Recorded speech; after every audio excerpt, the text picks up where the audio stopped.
I never thought I would see the day when I felt like an outsider in my own home. But there I stood, frozen by the doorway of my living room, clutching my phone as if it were a lifeline. The light from my laptop flickered on the wall, casting long shadows that danced like specters. The familiar ticking of the clock echoed in my ears, mixing with the racing of my heart. I had always prided myself on being the glue that held my family together, yet I suddenly found myself questioning everything.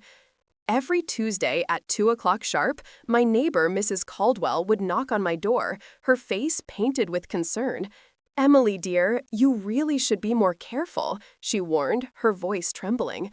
"I saw someone at your place. You know I'm worried about you." What should have been a routine Tuesday had shifted into something sinister. I wanted to brush off her words as mere paranoia, but something in her tone made me hesitate. "Who do you mean, Mrs. Caldwell?" I asked, my voice shaking more than I intended. She hesitated before answering. "I don't know, dear, just a woman. She comes in and out like she owns the place. It just doesn't sit right with me." A knot twisted in my stomach. "I'll keep an eye out," I replied, forcing a smile. But deep down, my insides churned with confusion and fear. That night, as I lay in bed beside my husband Mark, the shadows of doubt loomed larger than ever. Were we really the perfect couple everyone believed us to be? I tried to shake it off, focusing on the rise and fall of Mark's breathing beside me instead. I needed proof, something tangible to either confirm my fears or quench the nagging voice in my head. After a couple of restless nights, I decided to act. The morning light revealed a part of the house I'd never really examined. Our lives seemed picture perfect, yet I found myself staring into a mirror full of cracks. I needed to know who was sneaking around on Tuesdays, and more importantly, I needed to know why. Emily, my best friend, teased me relentlessly about my now infamous overthinking, but I could almost hear her words in my ear. Sometimes you just have to see to believe. So, on the morning of the following Tuesday, I took a leap of faith. I called Emily over and explained the plan. "What if you get caught?" she asked, her brows knitted with concern. "I won't. I'll set up a camera," I assured her, more confidently than I felt. The clock ticked on, and uncertainty filled the corners of my mind. Later that day, I watched the live feed on my phone as I pretended to be working at my desk. The camera was inconspicuous, hidden among my desk clutter.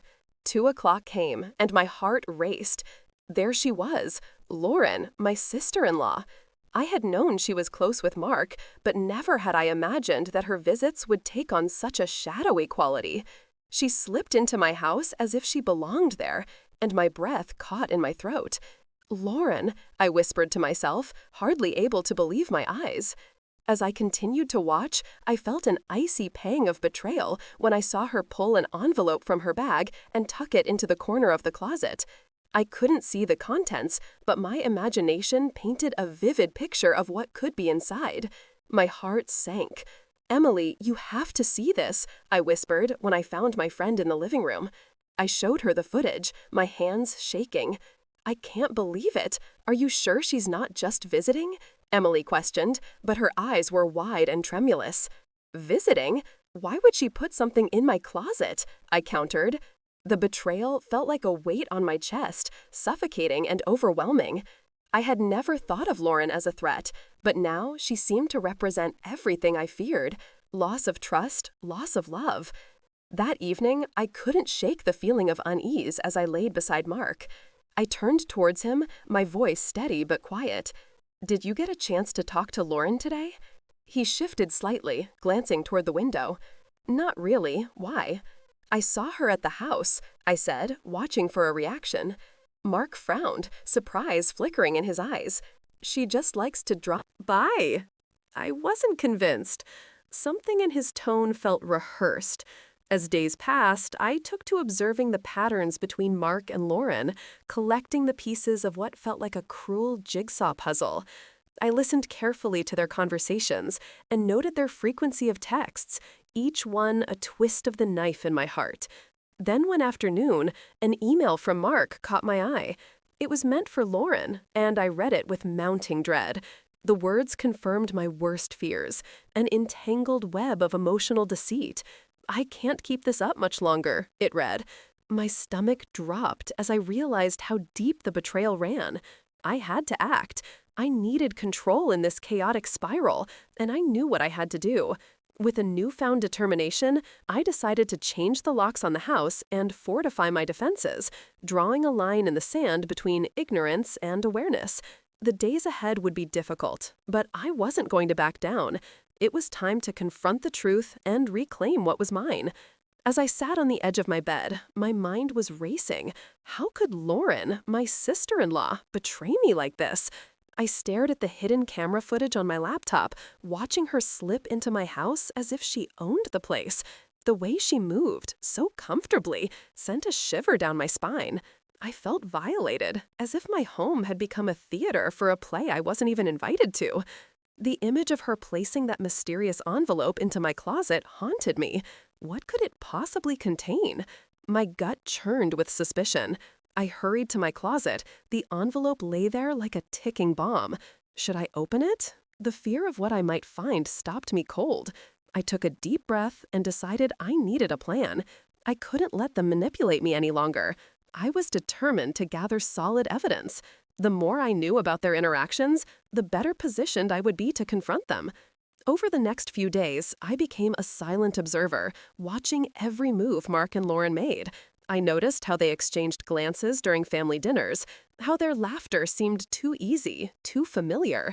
I recalled the stories Mark shared about his upbringing, the way he would sometimes refer to Lauren as my other half. Each time he did, a sharp pang of betrayal gnawed at me. One afternoon, I was in the kitchen preparing dinner when I noticed my phone buzzing furiously on the counter. I glanced down, my heart leaping into my throat. It was an email notification from Mark's account. Subject, About Us.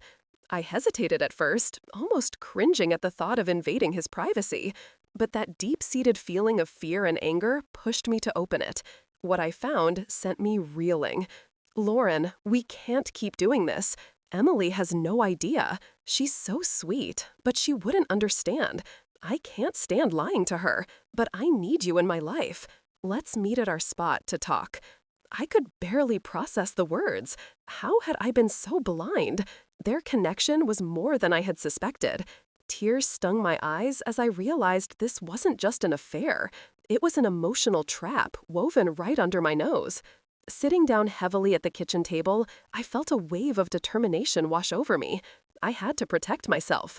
My first decision was to change the locks. I knew it was a small step, but it felt monumental. I couldn't let Mark or Lauren waltz in and out of my home as if everything was normal. That evening, when Mark walked through the door, I acted as if nothing had changed. I greeted him with a smile that didn't reach my eyes. As dinner approached, I set the table, my hands shaking slightly as I picked up the utensils. "Hey, Em, everything okay?" Mark asked, momentarily dropping his bag by the door. "Of course, why wouldn't it be?" I replied, forcing a casual tone. "Just checking, you seem a bit off." His brow furrowed with concern, but I merely shrugged, waving him off. After dinner, I decided to confront him. I couldn't keep living in this shadow of doubt. "Mark, can we talk?" I asked, my voice steady despite the turmoil inside. "Sure, what's up?" "About Lauren," I said, watching his face closely for any flicker of guilt. "I know about the emails." His expression shifted instantly, and I could see the panic flash in his eyes. "Emily, don't. Just don't," I interrupted, my heart racing. "You need to explain. I deserve that, at least." "It's complicated," he stumbled, his eyes darting away. "Complicated? Is that what you tell yourself when you're sneaking around behind my back? I need the truth, Mark," I exclaimed, feeling the weight of every emotion pressing down on me. "I never wanted to hurt you," he began, but I waved him off again, feeling suffocated by his words. "You already have," I said, trying to keep my voice from trembling. "I want clarity. I want to know where we stand." Mark stood silent for a moment, the air thick with unspoken words. Finally, he broke the silence. "I don't know what to say. Maybe start with the truth?" And just like that, the facade of our life together began to crack. The honest conversations turned into accusations. I watched as the man who once felt so steadfast began to falter. Emily, please, he started, but I wasn't having it. I felt a resolve building in me, one I hadn't felt in a long time. Enough, I yelled, feeling a weight lift with my outburst. You need to choose. It's either me or this twisted game you're playing. I won't be part of it any longer. As the confrontation hung in the air, something shifted inside me. The anger and betrayal were unbearable, but underneath it all, I felt a flicker of strength, a hint of clarity. I didn't just deserve an explanation. I owed it to myself to reclaim my life. It was a chilly Tuesday afternoon when I decided to confront the chaos that had invaded my life. My heart raced as I paced the floor of our living room, my thoughts swirling like a storm. I had waited long enough to face Mark, but I couldn't shake off the feeling that he was going to come home and act like nothing was wrong. It was time to demand the truth. I took a deep breath, gripping my phone tightly. The email from Mark lingered in my mind. The words burned into my memory. I can't stop thinking about you, Lauren. It feels so right. Those words were a dagger in my heart, and I wouldn't let them define me any longer. When I heard the front door creak open, I steeled myself. Mark stepped inside, his face breaking into his usual easy smile, oblivious to the storm brewing within me. "Hey, Em, you wouldn't believe the day I had," he said, tossing his jacket on the chair. I could barely hold back my anger. "Mark, we need to talk. Now." His smile faded, and confusion crept into his eyes. "What's wrong?" "Cut the small talk. I know about you and Lauren," I snapped, my voice steady but firm. "What are you talking about?" he asked, feigning innocence. "Don't act like you don't know. I saw the email. I saw the way she sneaks into our home. It's over, Mark. You need to choose." His face turned pale, and for a moment I felt a flicker of satisfaction, but it quickly dimmed as he straightened himself, trying to regain control of the situation. "You're exaggerating, Emily. That email was nothing," he said, his voice rising defensively. "Nothing? You're telling me it's nothing when you're flirting with my sister-in-law?" I shot back. "I'm not going to let you manipulate me with your lies any longer." He raked a hand through his hair, frustration evident in his movements. "This is insane. You're really going to throw everything away over some silly email? Throw everything away? You're the one throwing everything away. You've built a life with me while you're having an affair behind my back?"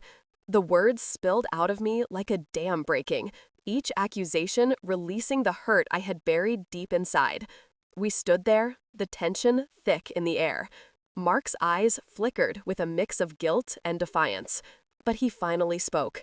"It was just a mistake. You know the stress I've been under. Lauren was just... she was there for me." "Was she?" I challenged, my heart pounding in my chest. "Or was she your escape? I can't believe you would put me through this." "Emily, it's complicated.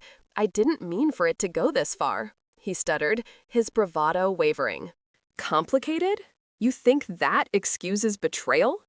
I shook my head, tears pooling in my eyes. "This isn't just about the affair, Mark.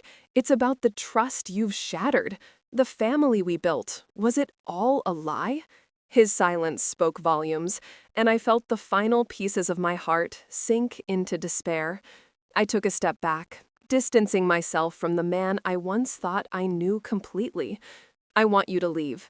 I'll have the locks changed tomorrow." "Emily, please don't do this. We can work through it," he pleaded, his voice softening. "Work through it? You've already made your choice," I replied, my resolve hardening. I had given him my heart, and he had chosen to break it.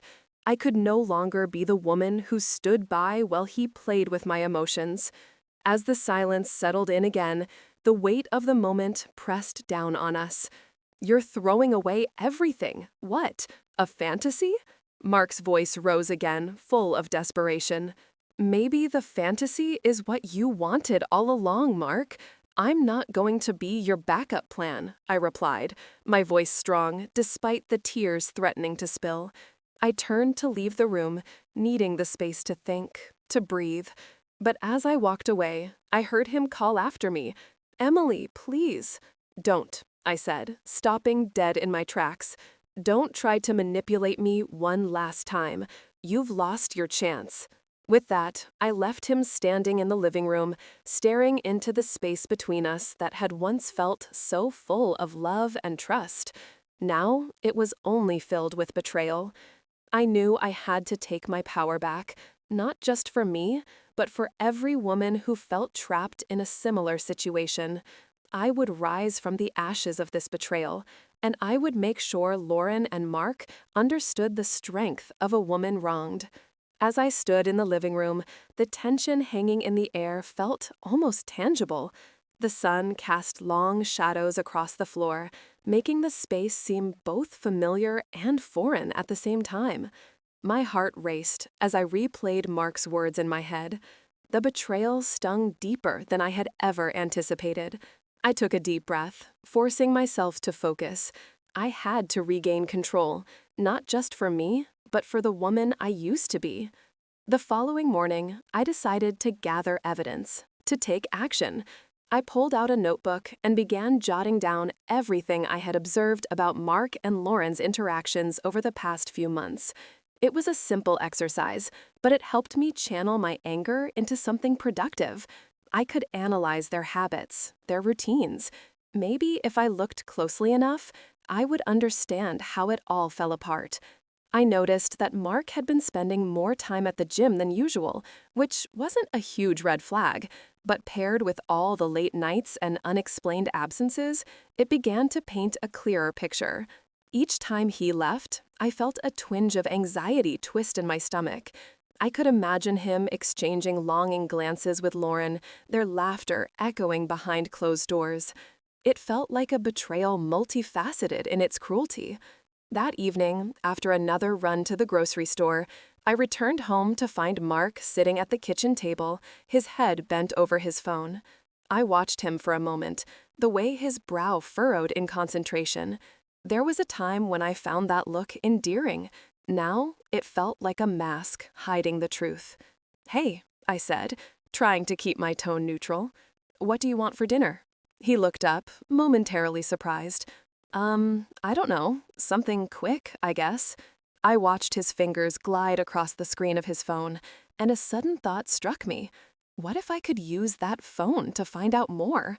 I knew it was an invasion of privacy, but I was desperate. I felt like a stranger in my own home, and I needed answers. A few days later, I decided to take a leap. I texted Emily, my closest friend, who had been my rock through this chaos. "Can we meet? I need to talk." Half an hour later, we were sitting in a familiar booth at our favorite cafe. Emily could sense my urgency and leaned in, concern etched on her face. "What's going on? You look like you've seen a ghost." I hesitated, but then I spilled everything. The hidden camera footage, the envelope in the closet, the email from Mark. I watched her reaction closely, searching for any flicker of doubt. But instead, I saw her anger. "Girl, you deserve to confront him. Don't let him make you feel small. You've got to take back the power." "Power?" I echoed, shaking my head. "I feel so powerless right now." "Only if you let him have that control. Change the locks, start fresh. You can do this." Her words stuck with me as I returned home. As soon as I walked through the door, a new sense of determination washed over me. I grabbed my phone and called a locksmith. It was time to take tangible action. When the locks were finally changed, I felt a rush of relief. I was reclaiming my space, my life. Each click of the new lock felt like a tiny victory. I wasn't going to be a passive participant in my own story any longer. A week later, I caught Mark off guard when he came home from work. I had waited for him in the living room, my heart pounding as I prepared for the conversation we needed to have. "Hey," he said, his posture relaxing when he saw me. "What's up?" "Sit down. We need to talk." His expression tightened, but he complied. "What's going on?" "I want you to know that I know about you and Lauren." The words spilled out like a waterfall, clear and firm. He opened his mouth to protest, but I cut him off. "I know about the email you sent her. I saw the footage. You can't manipulate me anymore." His face went pale, and for a moment I reveled in the look of shock that contorted his features. Emily, please, don't you dare Emily me. You've betrayed our marriage and our trust. The silence that followed felt heavy, charged with the weight of our words. I could see the gears turning in his mind, searching for a defense that wouldn't come. I never meant to hurt you, he stammered. I laughed, a bitter sound that echoed in the quiet space. Then why did you? We exchanged heated words, each accusation a dagger, but I didn't back down. I wouldn't let him manipulate me or twist the truth. This confrontation was my battlefield, my chance to reclaim what was mine. As I finally ended the conversation, I felt something shift within me. I was scared, yes, but I was also resolute. The power I thought I had lost was slowly returning. I was ready for whatever came next, even if that meant facing the unknown. As the days dragged on, I felt a strange mix of anger and clarity. After the confrontation with Mark, I was determined to reclaim my life, one sliver of strength at a time. I had changed the locks, a small but significant act of defiance, and I had begun to gather evidence on both him and Lauren. It wasn't just about proving my point anymore. It was about finding my footing in the chaos that had suddenly consumed my world. I spent countless hours in my living room, surrounded by the remnants of a life I thought was secure. My laptop was open, and I had spreadsheets filled with observations that made my head spin. I watched Lauren's movements as if she were a character in a novel I couldn't put down, but also couldn't bear to read. The woman who had been a part of my family now felt like a lurking specter, always just out of reach, but constantly under my skin. One night, as I sat at the dining table, my phone buzzed. It was a message from Jenna, my closest friend. "How are you holding up?" it read. I paused for a moment before replying. "It's a mess, Jen. I feel like I'm living in a bad movie." I paused, fingers hovering over the keyboard, then continued, "But I'm taking control. I'm gathering everything I need to confront both of them again." The reply came through almost instantly. "You're stronger than you think, Em. Let me know if you need anything." As I closed my phone, Mark walked in, his presence sending a cold shiver down my spine. I had seen a different side of him. The man I thought I knew was shrouded in deceit. Where's the remote? I looked at him, my heart pounding with a mixture of rage and sorrow. "I don't know, Mark. Maybe you should have thought about what you were doing before you started looking for it." He paused, the tension in the air thick enough to slice through. "Emily, can we just talk? I know things are complicated, but we can work through this." "Work through what? Your affair? The lies?" I spat, my voice rising. "You can't just sweep this under the rug, Mark. You've shattered everything." He stepped closer. The familiar look of concern in his eyes now felt like a twisted version of the man I married. I was confused. It was never about you. It was about what? You and Lauren? Because I don't see how any of this is about me, I interrupted, unwilling to let him spin the narrative. "Please, just listen to me," he pleaded, frustration creeping into his voice. "I made a mistake, but I love you." "Love? Is that what you call this?" I shook my head, feeling tears threaten to spill. "Did you love me when you were with her? Or was that just another part of your lies?" The truth loomed heavy between us, like a boulder waiting to crush us both. Mark inhaled sharply, the facade of calm slipping away. "I never meant for it to happen. It just did." "And that makes it okay?" I challenged, crossing my arms defiantly. "You've manipulated me for so long, Mark. I won't allow it anymore." He opened his mouth to respond, but the noise of my phone vibrating on the table interrupted him. I glanced down, seeing a notification from Jenna. "I'll be at the coffee shop down the street. You need to talk?" I looked back at Mark and decided to shift the narrative. "You know what, Mark? I'm done talking. I've got plans. I'm meeting with Jenna. You think I'm stuck here waiting for your half-hearted apologies? Think again." With that, I grabbed my coat and headed for the door. As I stepped out into the night, the cool air hit my face like a wave of liberation. Despite the chaos swirling in my heart, I felt a sense of control for the first time in a long while. At the coffee shop, Jenna was sitting at our usual corner table, her face clouded with concern. "You look exhausted," she said as I slid into the seat opposite her. "I am, but I'm also more resolved than ever," I replied, feeling the weight of the past few days lift slightly. "What's the plan?" she asked, leaning forward with interest. "I'm gathering evidence," I said, my voice low but firm. "I want to make sure when I confront him again, it's on my terms. I need to show him that I'm not the woman he can walk all over anymore."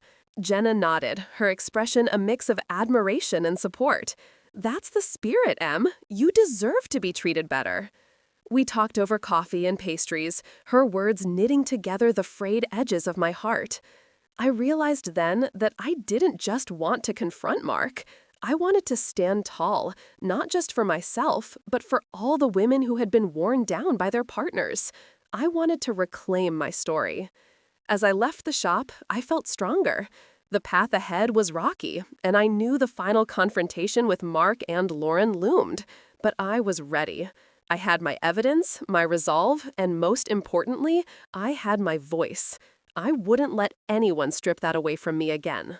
The moment I stepped into the courtroom, a wave of anxiety washed over me.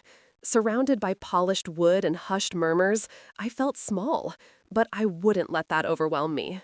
Today wasn't just about me. It was about every woman who had ever felt silenced or betrayed. Emily sat beside me, her presence a steady anchor. "You've got this, Olivia," she whispered, squeezing my hand. I nodded, drawing strength from her support.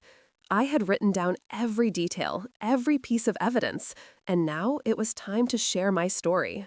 Mark entered, flanked by Lauren. Their casual demeanor made my blood boil. How could they act like nothing had happened? I could see Lauren smirked as she spotted me, and it fueled my determination. I was no longer the timid woman they had walked all over. I was ready to expose the truth. When the judge called my name, I stood up, my heart racing. I felt the weight of everyone's eyes on me, but I took a deep breath and focused on the words I had practiced over and over. "Your Honor, I want to present evidence that speaks to the betrayal I experienced."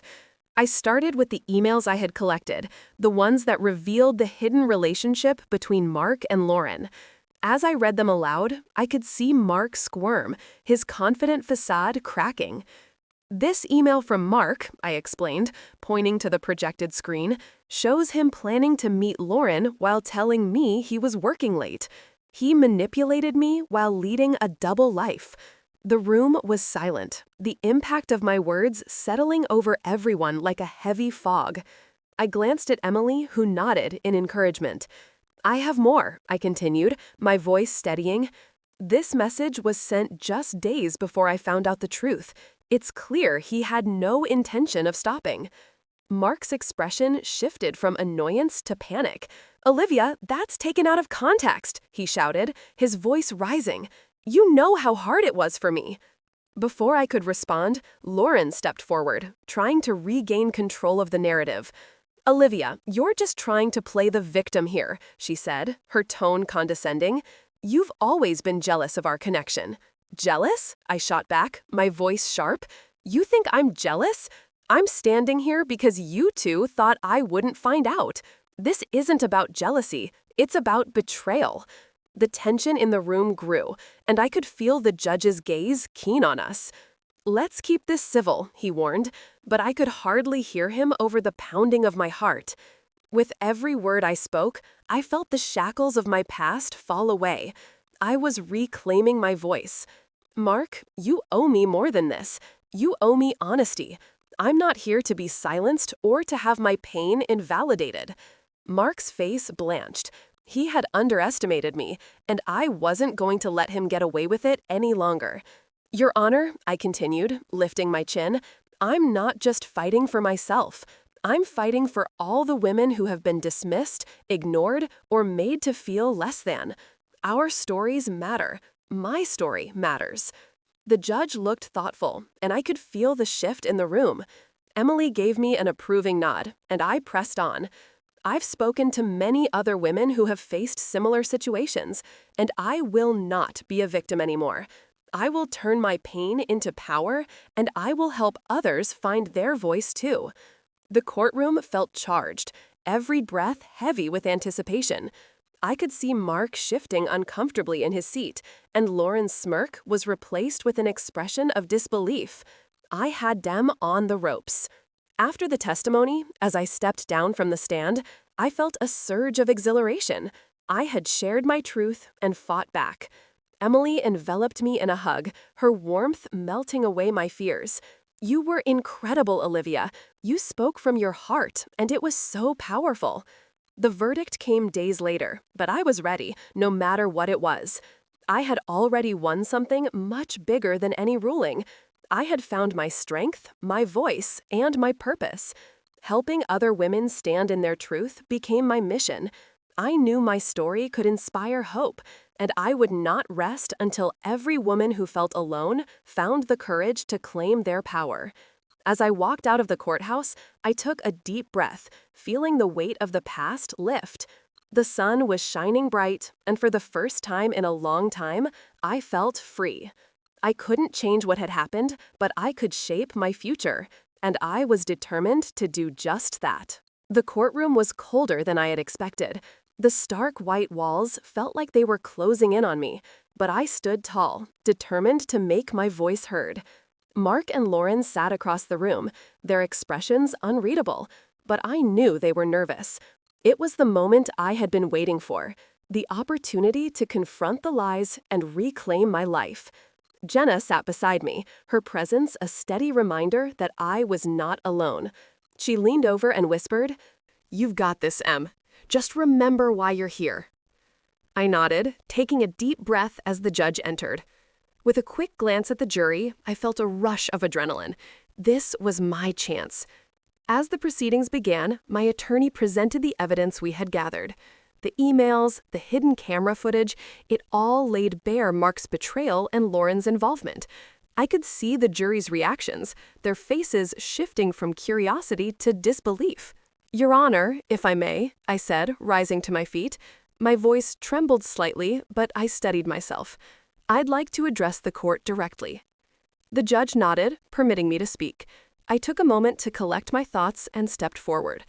I stand here today not just for myself, but for every woman who has felt betrayed and manipulated, I said, my voice growing stronger. Mark and Lauren thought they could take everything from me, but they underestimated my strength. Mark shifted in his seat, his eyes darting toward Lauren, who looked just as anxious. "You think this is a game?" I continued, my heart pounding. "You play with people's lives, ruining their trust and their happiness. But today, I refuse to be a victim." I glanced at the jury. When I discovered Mark's betrayal, I was shattered. I felt lost. But I realized something. I could either let this consume me, or I could fight back. I chose to fight. The courtroom was silent, the gravity of my words sinking in. I watched them. It was like watching a train wreck. The way they moved, the way they talked, it was all a lie. I gathered evidence, and instead of being afraid, I became empowered. I learned that the truth always comes out, no matter how deep you bury it. Tears pricked at my eyes, but I held them back. Every woman deserves to know her worth. We deserve honesty, love, and respect. I'm not here just to reclaim what was stolen from me. I'm here to inspire others to stand up against their own betrayals. As I spoke, I could see a few jurors nodding, their expressions softening. That gave me the strength to continue. "Mark, Lauren, you thought you could build your happiness on my heartbreak. You manipulated the truth, but I refuse to let you rewrite my story." I turned my gaze to Mark, who was shifting uncomfortably in his seat. "You used our life together as a facade. You had a family with me while you were busy destroying it behind my back. And you, Lauren, were supposed to be a friend. You took advantage of my trust." "Emily, please," Mark interjected, desperation creeping into his voice. "We can talk about this later, away from all this." No, Mark, I snapped back, my voice rising. There's no more talking for us. This is the end of your manipulation.